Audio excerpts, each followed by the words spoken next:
Welcome all of you. आप सभी का स्वागत है हमारे इंजीनियर्स प्लेटफॉर्म पर।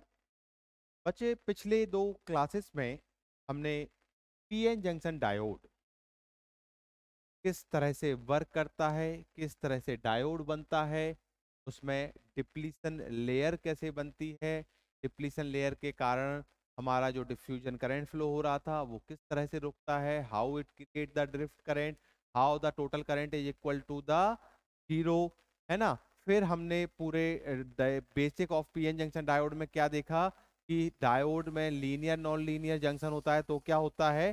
तो ये हमने पहला लेक्चर जो पीएन जंक्शन डायोड का पढ़ा है उसमें देखा है क्या कि डायोड के basic, how to create the diode, PN junction diode कैसे बनेगा, उसमें डिफ्यूजन ड्रिफ्ट करंट का प्रोसेस क्या होगा, करंट किस डायरेक्शन में फ्लो होता है और जंक्शन किस तरह का होता है, ये हमने पहले लेक्चर में देखा। Now in the second lecture हमने देखा why we require the biasing, diode के अक्रॉस बाइसिंग लगाने की जरूरत क्यों पड़ी। जब हम फॉरवर्ड वाइज करते हैं तो इसका इफेक्ट क्या आता है। फॉरवर्ड वाइज, जब हम डायोड को फॉरवर्ड वाइज करते हैं तो करंट किस तरह से फ्लो करता है, किस तरह से हमारे डिप्लीशन लेयर थिन होती है, किस तरह से जंक्शन पोटेंशियल आता है, ये सभी हमने फॉरवर्ड वाइज के केस में देखा। Now when we make the reverse bias of diode, जब डायोड को रिवर्स वाइज करते हो तब क्या इफेक्ट आता है, मतलब करंट कितना फ्लो करता है, बहुत मामूली सी करंट रहता है, हमको पता है। हमारे डिप्लीशन लेयर पे क्या इफेक्ट होता है ये भी हमको पता है। तो इन the case of reverse wise भी हमने देखा कि डायोड पर क्या इफेक्ट आता है। तो पहले दो लेक्चर में बहुत ही इंपॉर्टेंट कंसेप्ट हमने डायोड से रिलेटेड समझे हैं। डायोड किस तरह से वर्क करेगा फॉरवर्ड रिवर्स पर, डायोड किस तरह से बनता है। Now in this lecture we will see diode work कैसे करता है एज ए रजिस्टर, और डायोड किस तरह से इक्विवेलेंट सर्किट बताता है जब हम उसे अलग अलग सर्किट में यूज करते हैं। ओके, तो इन this case, in this lecture first हम क्या पढ़ने वाले हैं, फर्स्ट हम पढ़ने वाले हैं diode as a resistance, diode resistance,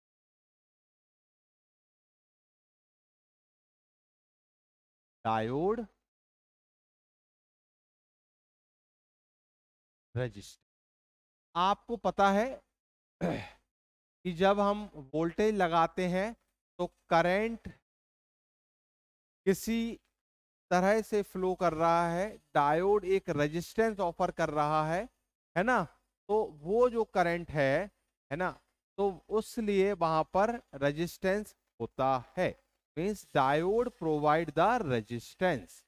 understand. आपने देखा वीआई कैरेक्टरिस्टिक्स देखा, आपने वीआई कैरेक्टरिस्टिक्स को ध्यान से देखा होगा। वीआई कैरेक्टरिस्टिक्स में आपने क्या देखा, किस तरह से फॉरवर्ड वाइज में करंट आ रहा है, मतलब कि यहाँ पर रेजिस्टेंस है, वोल्टेज लगाने पर करंट आप देख रहे हो, वोल्टेज और करंट के रिलेशन में आप देखो रेजिस्टेंस है, और रिवर्स वाइज में तो है। तो डायोड एज ए रेजिस्टेंस की बात करें तो अगर हम बात करें इन फॉरवर्ड वाइज, फॉरवर्ड वाइज में डायोड रेजिस्टेंस ऑफर करता है बट बहुत ही कम होता है, इसका वैल्यू 100 ओम से 10 ओम से 100 ओम तक की होती है। फॉरवर्ड वाइज में डायोड रेजिस्टेंस ऑफर करता है that is 10 ohm to 100 ohm. And in the case of reverse bias, reverse bias की अगर बात करें तो जो वैल्यू होती है it greater than mega ohm, बहुत ज्यादा रेजिस्टेंस ऑफर करता है। और आप देखेंगे, और आप देखेंगे रिवर्स वाइस में, रिवर्स वाइस में जो है ना रिवर्स वाइस में हमारा जो रेजिस्टेंस है डायोड का वो ऑलमोस्ट कितना होता है, इन्फिनिटी होता है प्रैक्टिकल केस। ठीक है क्या, क्लियर हो रहा है बच्चे। तो रिवर्स वाइस में जो रेजिस्टेंस होता है वो कितना होता है, ऑलमोस्ट इन्फिनिटी होता है। मेगा ओम से ज्यादा की वैल्यू होती है रिवर्स वाइस रेजिस्टेंस ही, ऑलमोस्ट इन्फिनिटी होता है। और इन्फिनिटी किस में बोलेंगे, आइडियल केस में। आइडियल केस में इन्फिनिटी मतलब कोई करंट फ्लो नहीं करता, अभी हम इक्विवेलेंट सर्किट में समझेंगे। तो डायोड में फॉरवर्ड वाइस में जो रेजिस्टेंस है उसको दो अलग अलग कैटेगरी में डाला गया है, बहुत ही इंपॉर्टेंट है, ध्यान से समझे।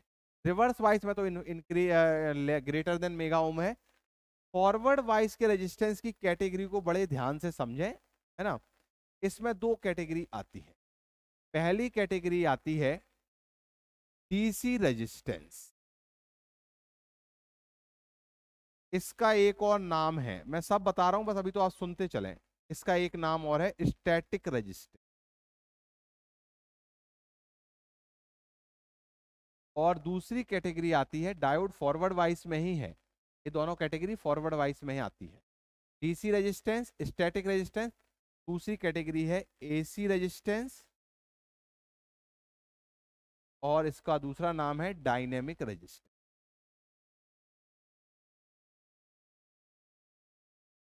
ठीक है क्या?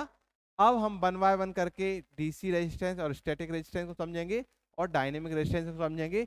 इसे समझने के लिए रिवर्स वाइस में कोई नहीं समझना है। रिवर्स वाइस में डायोड ऑलमोस्ट बहुत ज्यादा रेजिस्टेंस देगा, इनफाइनाइट रेजिस्टेंस देगा आइडियल केस में। चले तो हम पहली बात करते हैं स्टैटिक रेजिस्टेंस डीसी रेजिस्टेंस की, बड़ी इंपॉर्टेंट है, ध्यान से समझ। पहला हमने क्या बोला?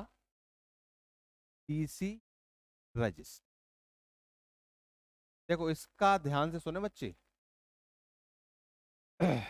This is also called zero input resistance or the resistance when input is not applied।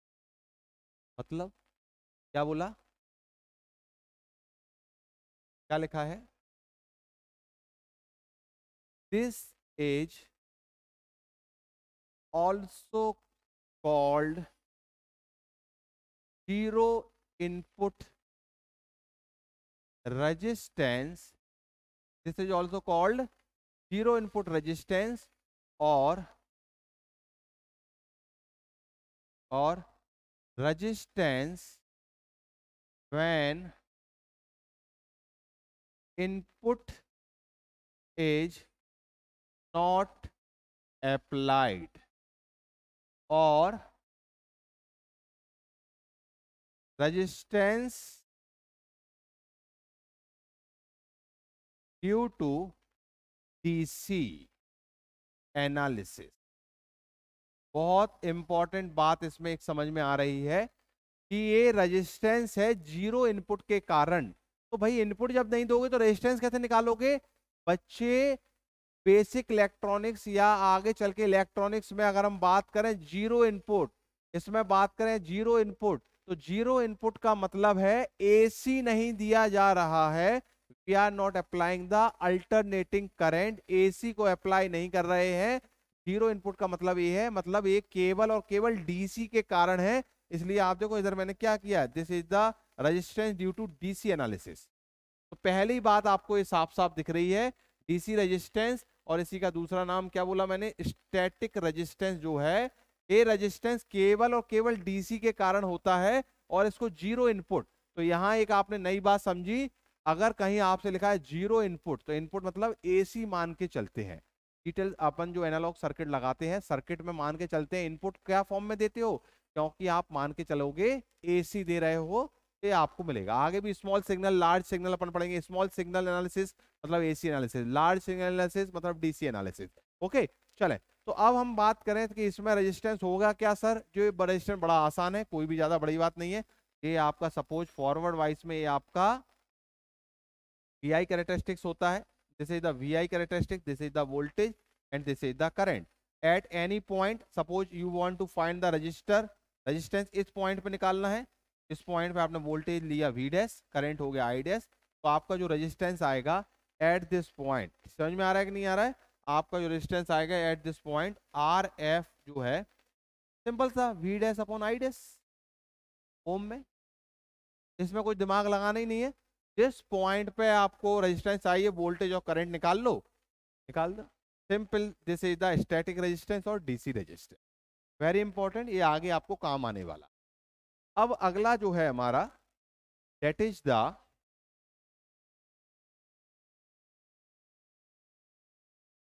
AC resistance, that is the AC resistance और इसको हम क्या बोलेंगे, एसी रेजिस्टेंस, और इसको हमने क्या बोला, डायनेमिक रेजिस्टेंस, डायनेमिक रेजिस्टेंस। तो एसी रेजिस्टेंस और डायनेमिक रेजिस्टेंस जैसे कि नाम से ही दिख रहा है, this is the resistance when we apply the AC across the circuit. ठीक है ना, तो क्या लिखा है, AC resistance is the resistance when you applied, क्या अप्लाइड करोगे, और ये आपको ऐसी एनालिसिस में है, तो दिस इज द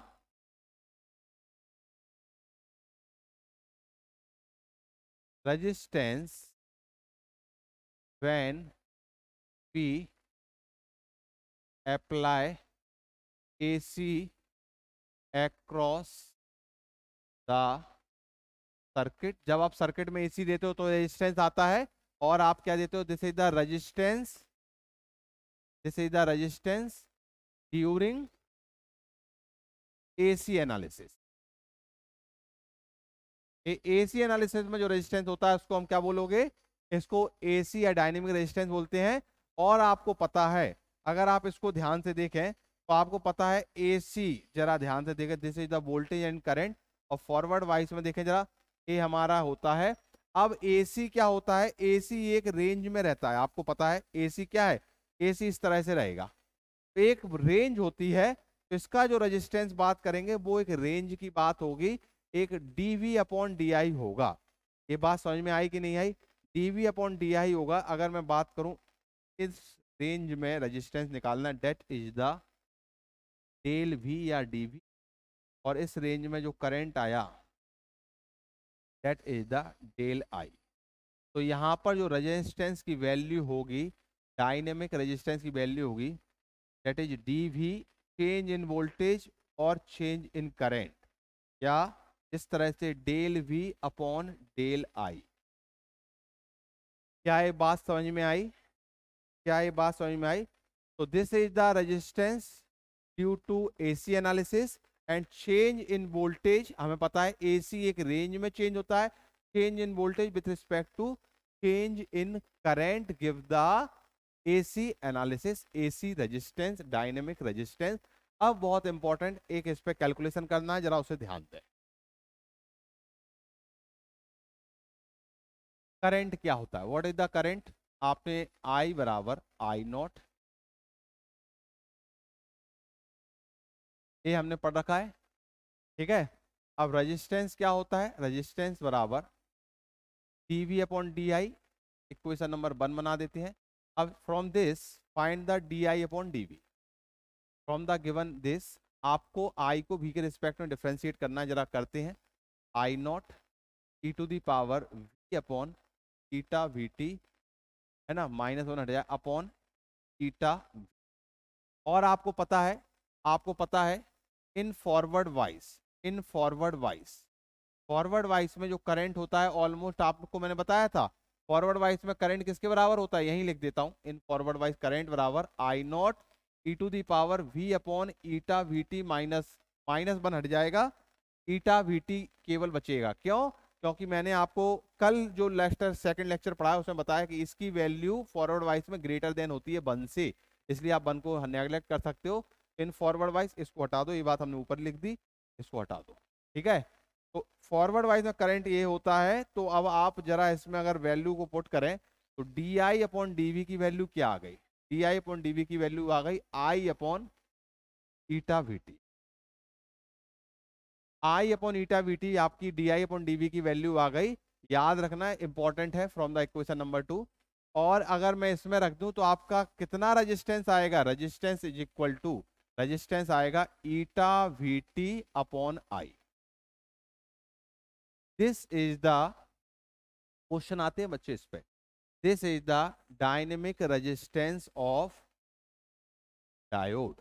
अब इस पे मैं आपको एक क्वेश्चन दे रहा हूं, है ना, इस पे क्वेश्चन दे रहा हूं, है ना, इक्वेशन नंबर 3 दे दें इसे, इक्वेशन नंबर 2 है, 1 है, 2 है, equation number 3 for silicon.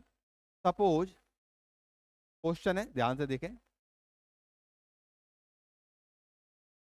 Eight room temperature, at room temperature I is the 26 milli ampere. I कितना है रूम टेम्परेचर पर? 26 मिली एम्पियर है। I is the DC current. याद रखना जो करंट आई है ये डीसी करंट बताता है। यहां पर आप चाहें तो लिख लें आई जो है वो डीसी करंट है। ठीक है ना, डीसी करंट है, बिल्कुल याद रखना है। डायनेमिक रेजिस्टेंस में भी जो आई निकला, चेंज जो है दैट इज एसी, बट जो आई निकला दैट इज डीसी। जो आई है दैट इज डीसी। ये डीसी से रिलेशन है, डीसी से रिलेटेड है, ये डीसी करंट होता है, डीसी करंट होता है। हाँ जी, तो क्वेश्चन क्या था? At room temperature I is the 26 milli ampere, find out the dynamic resistance for the silicon and germanium. This is the question. आया हुआ क्वेश्चन है, आपके एसएससी का क्वेश्चन है। क्वेश्चन क्लियर हुआ? क्या लिखा हुआ है? रूम टेम्परेचर पर करंट आपको दिया गया है, आपको डायनेमिक रेजिस्टेंस निकालना है। किसके लिए? सिलिकॉन और जर्मेनियम के लिए। तो बच्चे इस क्वेश्चन को सॉल्व करने के लिए आपको कुछ नहीं करना है, आपको अपना डायनेमिक रेजिस्टेंस का फॉर्मूला देखना है, और उस फॉर्मूले को देखकर आप देखेंगे कि यहाँ पर हमें आई दिया गया है, ईटा वीटी की वैल्यू चाहिए, ईटा वीटी की वैल्यू चाहिए। तो ध्यान दें इस फॉर्मूले के हिसाब से, क्वेश्चन नंबर 3 के हिसाब से पहले मैं सॉल्यूशन लिख रहा हूं, ध्यान से देखें। Vt क्या होता है? रूम टेम्परेचर पर Vt की वैल्यू 26 मिली वोल्ट होती है। इसमें किसी को कोई डाउट हो तो बताएं, मैंने लिखा चुका हूं। रूम टेम्परेचर पर ये वैल्यू मैंने बताई है कि नहीं बताई है? बताओ, बताई है। एग्जैक्ट वैल्यू होती है 25.6 और लगभग 26 मिली वोल्ट इसकी वैल्यू मान के चलते हैं रूम टेम्परेचर पर। अब आपको इस फॉर्मूले से डायनेमिक रेजिस्टेंस निकालना है, तो Vt पता है, आई पता है, ईटा ही पता होना चाहिए, ईटा ईटा पता होना चाहिए। तो सिलिकॉन के लिए आपको पता है अगर करंट लो हो, सिलिकॉन के लिए करंट अगर स्मॉल फ्लो हो रहा है, तो ईटा की वैल्यू कितनी होती है? ईटा की वैल्यू 2 होती है। और ईटा की वैल्यू 2 पुट कर दो इक्वेशन नंबर 3 में, और देखो 26 मिली यहां पर है और 26 मिली यहां पर है। तो बच्चे जरा सब वैल्यू पुट करके आंसर निकाल पाओगे? आर, आर बराबर दिख रहा है ईटा वीटी अपॉन आई। ईटा की वैल्यू 2, वीटी वीटी वीटी की वैल्यू कितनी है? 26 मिली, 26 मिली। और आई की वैल्यू कितनी है? 26 मिली एम्पियर। तो बच्चे आंसर में अगर 26 मिली गया तो आंसर कितना आया? Two is the answer. Silicon का डायनेमिक रेजिस्टेंस अगर हम बात करें और हमारा करंट कम है तो ये 2 आ जाता है। और यही जर्मेनियम की बात करें, जर्मेनियम के लिए बात करें, जर्मेनियम जिसके लिए ईटा की वैल्यू 1 होती है, इक्वेशन नंबर 3, आर बराबर 1 इंटू 26 मिली बटे 26 मिली,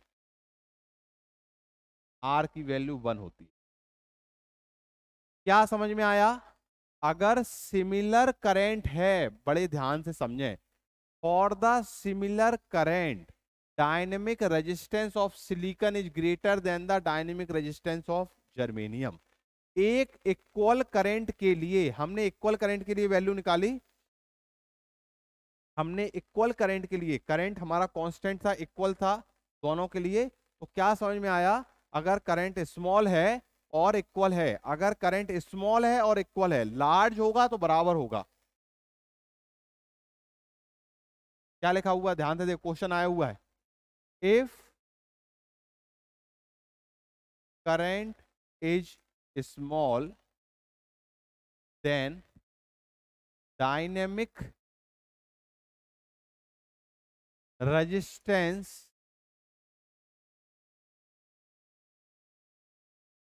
of silicon is greater than germanium. Dynamic resistance of silicon is greater than the dynamic resistance of germanium. Small current है तो आपको पता है स्मॉल करंट के केस में, इधर स्मॉल करंट के केस में ईटा की वैल्यू, स्मॉल करंट के केस में ईटा की वैल्यू जो होती है बस वो अलग हो जाती है, इसलिए अलग आता है। स्मॉल करंट में ईटा 2 होता है सिलिकॉन के लिए और जर्मेनियम के लिए ईटा 1 होता है। अगर लार्ज करंट होगा तो बराबर होगा सिमिलर करंट के लिए। Is it okay? इसमें कोई डाउट हो तो बताएं बच्चे। ठीक है, अब हम बात करते हैं इक्विवेलेंट सर्किट ऑफ डायोड। इसमें एक बात और करते हैं, इसमें एक एक बात और आती है, एक आता है डायनेमिक कंडक्टेंस ऑफ डायोड। कभी कभी आपसे बोला जाता है डायनेमिक कंडक्टेंस ऑफ डायोड क्या होता है। डायनेमिक कंडक्टेंस ऑफ डायोड की बात होती है, ध्यान से सुने।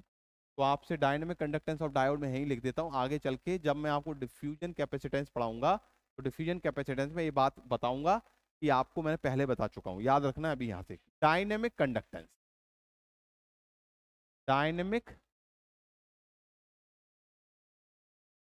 Conductance of diode.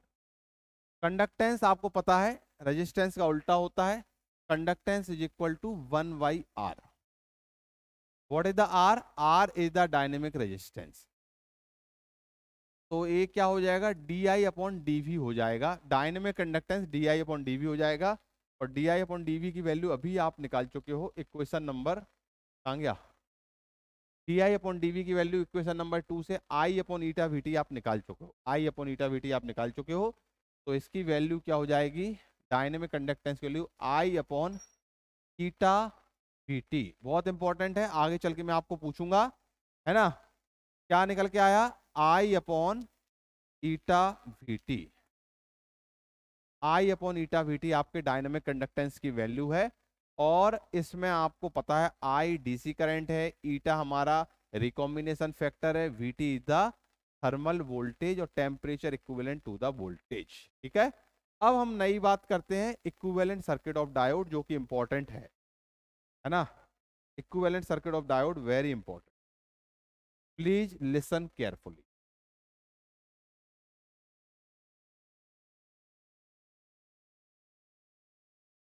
Equivalent circuit of diode, इसका मतलब क्या होता है, इसको हम क्यों पढ़ रहे हैं, पहले तो ये समझते हैं।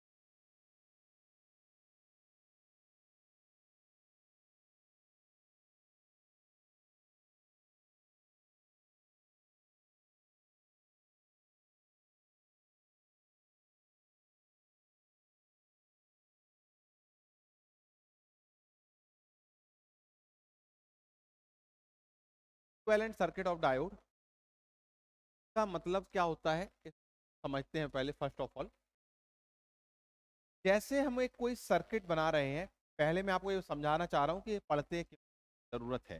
जैसे सपोज हमारा एक सर्किट है,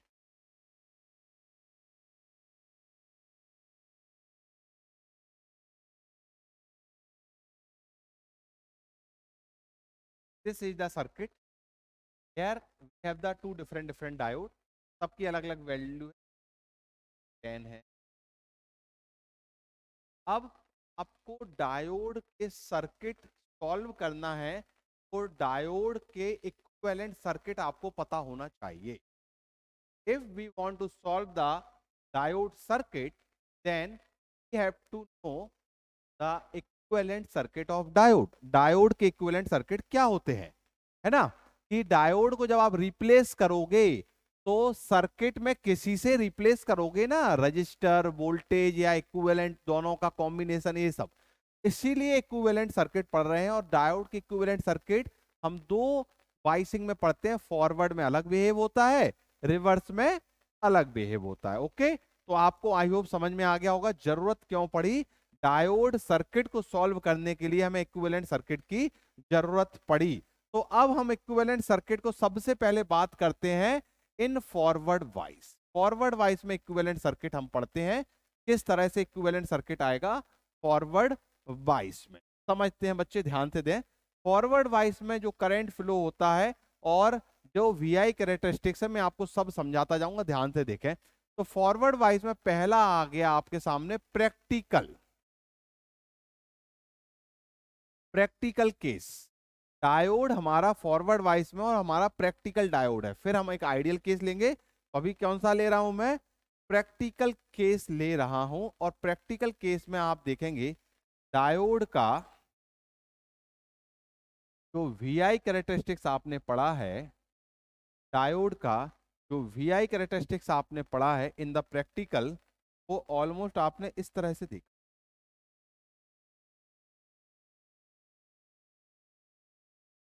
इस तरह।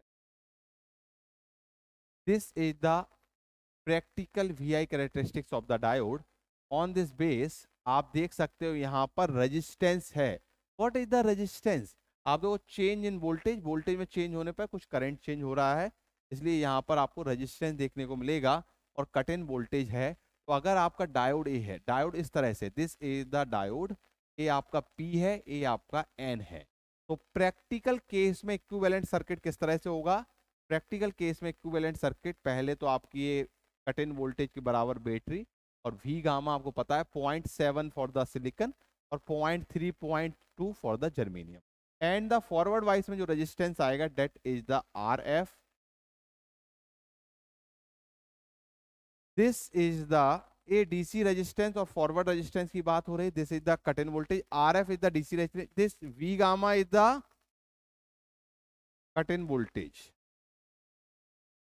और R F is the DC resistance. R F क्या है? ये डीसी रेजिस्टेंस है, डीसी एनालिसिस में जो निकालते हैं। तो ये आपका इक्विवेलेंट सर्किट हो गया डायोड का प्रैक्टिकल केस में, जिसमें आर एफ भी है और जिसमें कट इन वोल्टेज है। और ये देखो इधर एक बात ध्यान दें, ठीक है, इसमें एक बात ध्यान दें। क्या क्या ध्यान देना है आपको? इसमें एक बात ध्यान देना है कि जो पी लगा हुआ है, पी साइड पर आपने कट इन वोल्टेज का पॉजिटिव डाला हुआ है, इसमें कंफ्यूजन नहीं लेना है। पी सिंपल सी बात है, इधर है, ठीक है क्या? अब इसी केस में अगर मैं एक बात, अगर आपसे कोई बोले, ध्यान से देखो, सपोज प्रैक्टिकल में ही मैं दो केस बोल दूं, this is the first case. अगर मैं आपको बोलूं आप अगर आर एफ को 0 कर दो तो जरा बताओ किस तरह से सर्किट बनेगा, इक्विवेलेंट सर्किट, और किस तरह से ग्राफ बनेगा, कोई बता सकता है?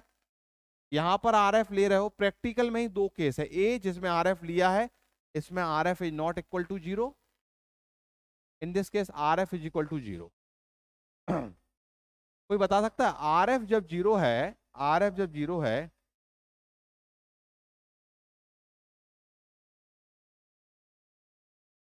तो आपका किस तरह का ग्राफ होगा, कोई बताएगा?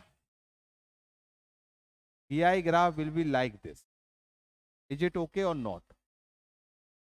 VI graph will be like this जब आर एफ 0 होगा। देखो यहाँ पर आर एफ फॉरवर्ड रेजिस्टेंस कुछ था, यहाँ पर R F will be 0, R F आपका 0 होगा इन दिस केस। और इस केस में आर एफ जब 0 है तो इक्विवेलेंट सर्किट तो आपको पता है, बस आर एफ हटा दो, बाकी कोई दिक्कत नहीं है, कट इन वोल्टेज मिलेगा।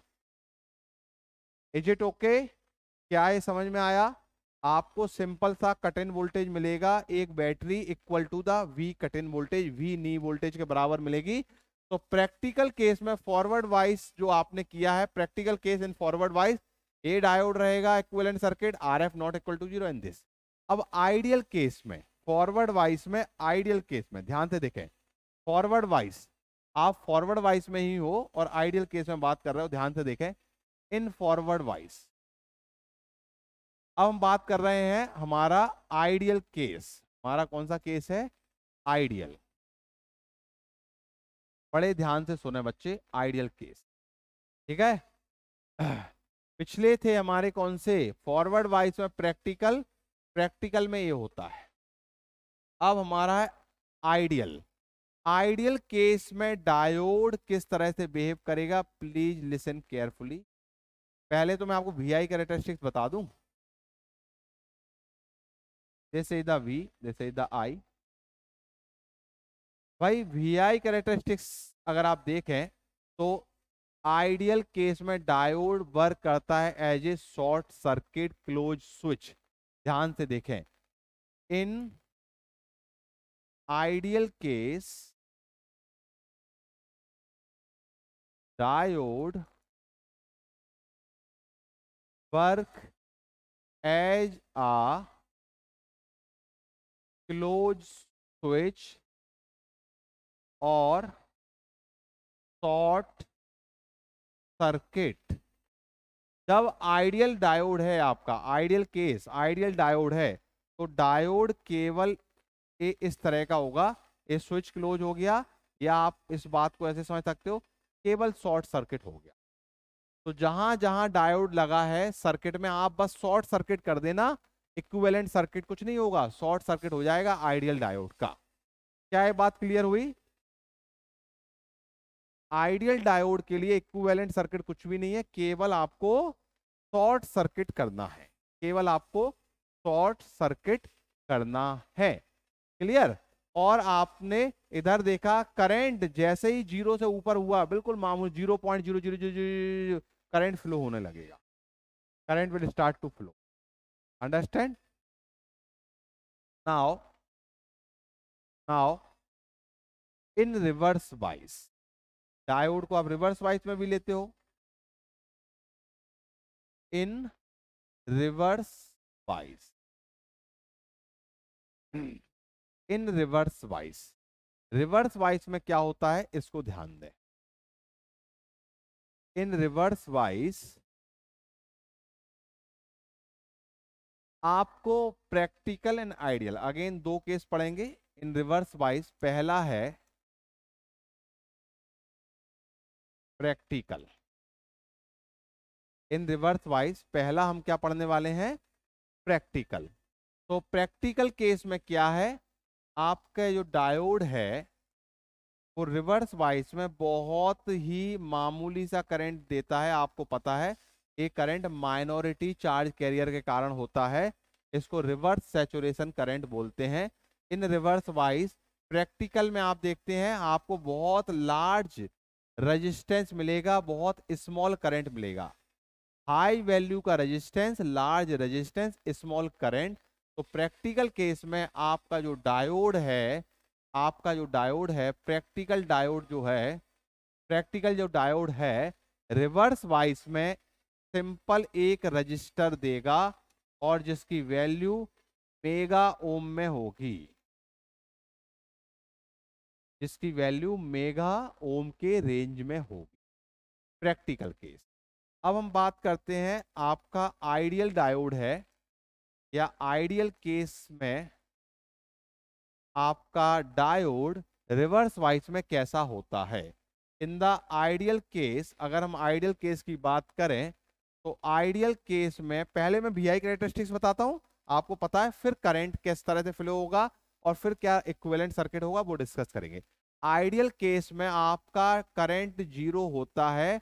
आइडियल केस में, आइडियल केस में अगर बात करें तो रेजिस्टेंस इन्फिनिटी होता है। और रेजिस्टेंस इन्फिनिटी होने का मतलब क्या है कि कोई भी करंट फ्लो नहीं होगा। तो आइडियल केस में एक बात आपको समझना है कि diode work as open circuit, और इसको समझ सकते हैं open switch. Diode work as a open circuit और ओपन स्विच। और इसका सर्किट कैसे होगा, this is the open circuit. तो जहां डायोड लगा है वहां ओपन कर दें। तो बच्चे क्लियर हुआ, आइडियल डायोड जो है एक स्विच होता है। डायोड हमारा अगर आपने पढ़ा होगा, डायोड एज ए स्विच मतलब फॉरवर्ड वाइज में क्लोज, रिवर्स वाइज में ओपन।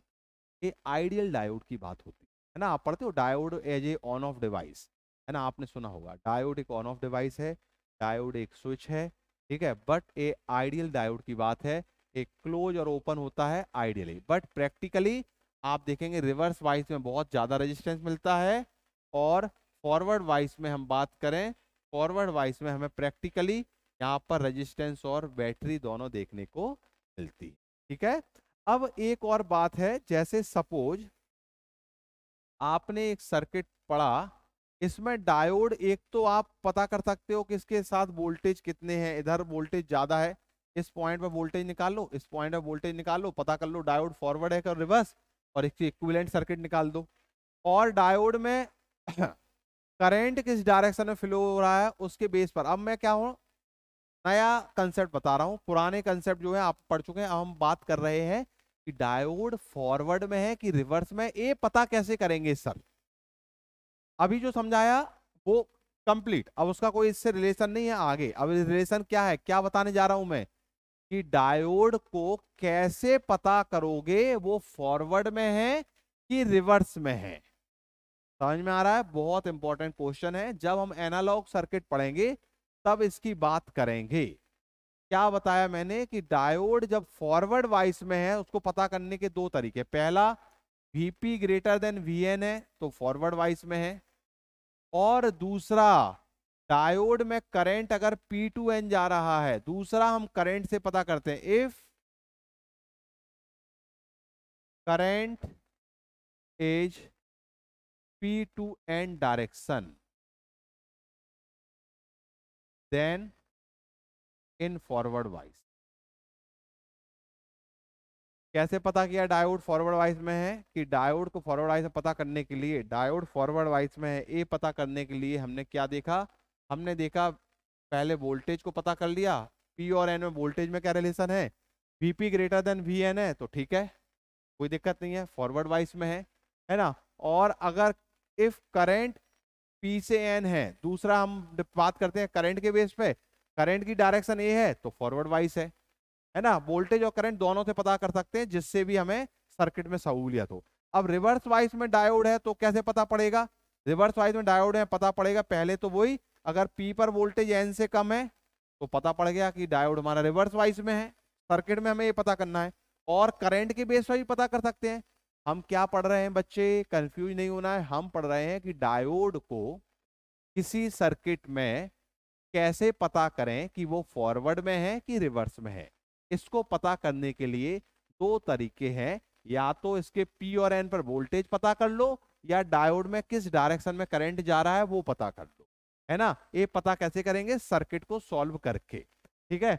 और दूसरे केस रिवर्स वाइस में है डायोड को कैसे पता करेगा, पहला वोल्टेज देख के पी और एन पर वोल्टेज में ये रिलेशन आ गया तो रिवर्स वाइस में है, या दूसरा flow of current, flow of current is N2P, P2N forward wise, N2P reverse. Flow of current is N2P, then in reverse wise. Understand? चले बच्चे, ये थ्योरी हमें सबूलियत देगी, ये थ्योरी हमें जरूरत पड़ेगी कब, जब हम डायोड सर्किट पढ़ेंगे, क्लीपर क्लैंपर पढ़ेंगे, है ना। तो आपको मैं इसकी बात उधर समझाऊं, ठीक है। चलें तो बच्चे, अभी आज हमने जो आज के लेक्चर में देखा बहुत इंपॉर्टेंट चीजें देखी। इस लेक्चर को इसलिए मैं छोटे छोटे बनाता हूं जिससे आप समझ पाए। क्या देखा आज हमने बच्चे, क्या समझा, डायोड कैसे रेजिस्टेंस की तरह बिहेव कर रहा है, डायनेमिक और स्टैटिक रेजिस्टेंस क्या है, डायनेमिक कंडक्टेंस क्या है डायोड का, ये आगे आपको देखने को मिलता है। बहुत इंपॉर्टेंट कंसेप्ट होता है, डायनेमिक रेजिस्टेंस पे क्वेश्चन आते हैं, मैंने एक क्वेश्चन आपको पूछा।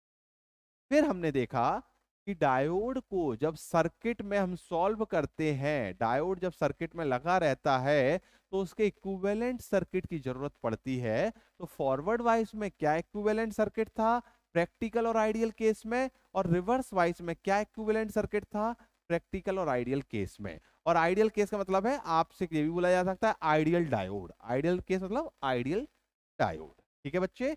तो आई होप आपको आज का लेक्चर समझ में आया होगा। बड़े आराम से, बड़े प्यार से, मजे से, इंटरेस्ट के साथ पढ़ें इसको, और आप देखेंगे कि चीजें आपको बड़े आराम से समझ में आएंगी। अपने दिमाग को कूल रखें, फोकस्ड रखें, है ना, क्योंकि जब आप दिमाग में जल्दीबाजी करते हैं, आपका फोकस इधर उधर रहता है, तो चीजें आप पढ़ तो लेते हैं बट वो दिमाग में अंदर तक नहीं जाती है। समझ में आ रहा है? तो इसके लिए आपको क्या करना है, रिलैक्स होके पढ़ना है। अंडरस्टैंड? रिलैक्स होके अगर आप पढ़ेंगे बच्चे तो चीजें लंबे समय तक याद रहेंगी। और मेहनत करें बच्चे, मेहनत का फल मीठा होता है, बिल्कुल 100% मीठा होता है अगर आप ईमानदारी से मेहनत करें। आप अपने मन से पूछें कि आप ईमानदारी से मेहनत कर रहे हैं कि नहीं कर रहे हैं। किसी को बताने के लिए नहीं करना है भैया, जो कुछ कर रहा है नौकरी मिलेगी, सब कुछ भविष्य आपका ही बनना है, ना आपके पेरेंट्स का है, ना आपके रिलेटिव का है, ना किसी का है, गर्लफ्रेंड बॉयफ्रेंड उसका भी नहीं है, नहीं लगेगा भैया, छोड़ के चले जाएंगे, मैं आपको बता रहा हूँ, है ना। इसलिए बच्चों ध्यान दें, मेहनत करें, और आप अपने लिए मेहनत कर रहे हैं, किसी और के लिए नहीं कर रहे हैं। और अगर आप ईमानदारी से मेहनत करेंगे, अंदर से आवाज आएगी कि आप मेरा सिलेक्शन होगा। मैं लिख के दे रहा हूं, अंदर से आवाज आएगी बच्चे कि सिलेक्शन होगा। इसलिए अपने लिए मेहनत करें, बिल्कुल गारंटेड आपको।